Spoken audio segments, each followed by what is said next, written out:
কিছু এলাকা টার্গেট করে নেমেছিল একটি রাজনৈতিক দলকে ক্ষমতায় বা একটা জায়গায় নিয়ে যাওয়ার জন্য। দীর্ঘ 1.5 বছরে আমি দেখেছি আমার বিদ্রোহী প্রার্থী কে বিভিন্ন ভাবে এসিল্যান্ড সহযোগিতা করে আসছিল, তাদের সাথে বেশ ভালো লেনাদেনা ছিল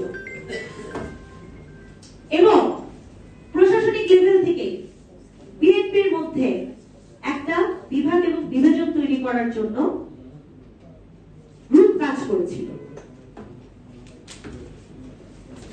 দুই দিক থেকেই আমার বিদ্রোহী প্রার্থীকে সাপোর্ট দেওয়া হয়েছে প্রশাসনিক লেভেল থেকে। কারণ আমি যখন দেখছি আমার বিদ্রোহী প্রার্থী বহিষ্কৃত নেতা, তিনি যখন মাইকে বিএনপির নাম ভাঙিয়ে, ধানের শীষের নাম ভাঙিয়ে, বেগম খালেদা জিয়ার নাম ভাঙিয়ে নির্বাচনী প্রচারণার গান তৈরি করে, আমি যখন জেলা প্রশাসক, জেলা রিটার্নিং অফিসার বরাবর, সহকারী রিটার্নিং অফিসার বরাবর কমপ্লেইন করি, সেই কমপ্লেইন আমলে নেওয়া হয়নি। কিন্তু আমি যদি আমার একটি মাইকের জায়গায়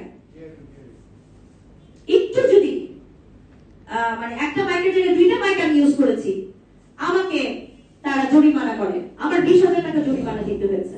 ভাইরাস আপনারা জানেন বিলবোর্ড, ব্যানার, ফেস্টুন এগুলো একটা নির্ধারিত সাইজ থাকে।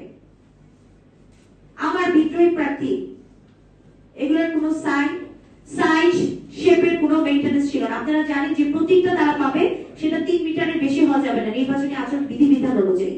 সেখানে তার প্রতীক 3 মিটারের অধিক হয়ে যায়।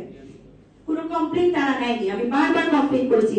আপনারা জানেন নির্বাচনী প্রচারণায় কোনো ট্রাক ব্যবহার করা যাবে না।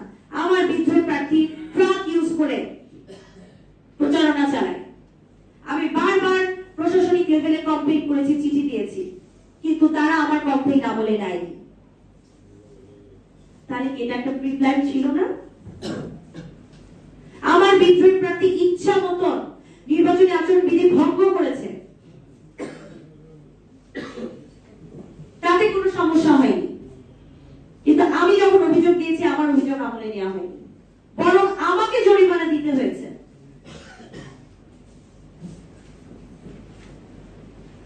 আপা, আপনার অভিযোগগুলো তো নিশ্চয়ই আপনার দলকে বলেছেন, দলকে সেক্ষেত্রে আপনার প্রত্যাশিত কোন স্টেপ নিয়েছেন বিদ্রোহী প্রার্থী? অবশ্যই বিদ্রোহী প্রার্থী তো বহিষ্কৃত নেতা, সঙ্গে যারা কাজ করেছে। এই আপনি একটা ভালো প্রশ্ন করেছেন। বিদ্রোহী প্রার্থীর পক্ষে যারা কাজ করেছিল তারা তো আসলে প্রকাশ্যে এবং অপ্রকাশ্যে ছিল। এবং আমি এই জায়গা থেকে আপনাদের মাধ্যমে আমার দলীয় নীতি নির্ধারককে একটা কথাই বলবো, বাংলাদেশ জাতীয়তাবাদী দল অত্যন্ত জনপ্রিয় দল। বাংলাদেশের বিভিন্ন আসনগুলোতে ধানের শীষে যে সকল প্রার্থীকে হারানো হয়েছে, আমি বলবো না তারা হেরে গেছে, তাদেরকে হারানো হয়েছে এই বিদ্রোহী প্রার্থীর পক্ষে প্রশাসনিক লেভেলে একটা ইন্ধন ছিল। একই সাথে বিদ্রোহী প্রার্থীর পক্ষে দলীয় লোকজন যারা জড়িত ছিল এদের বিরুদ্ধে অবশ্যই ব্যবস্থা নেওয়া উচিত। কারণ এই বাংলাদেশ জাতীয়তাবাদী দল অত্যন্ত প্রশংসার সাথে ইনশাআল্লাহ আগামী 5টা বছর কাজ করে যাবে আমার বিশ্বাস।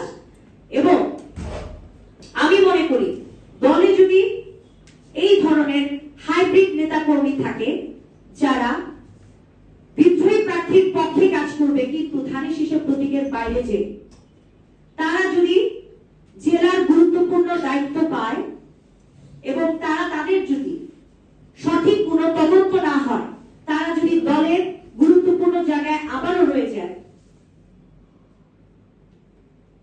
তাহলে ভবিষ্যৎ রাজনীতিতে আমরা যারা জেনুইন রাজনীতিবিদ, আমরা যারা সঠিক সাধারণ ভোটারের ভোটে ভোট পাওয়ার অধিকার রক্ষায় নির্বাচন করে এসেছি, তারা একসময় হারিয়ে যাব।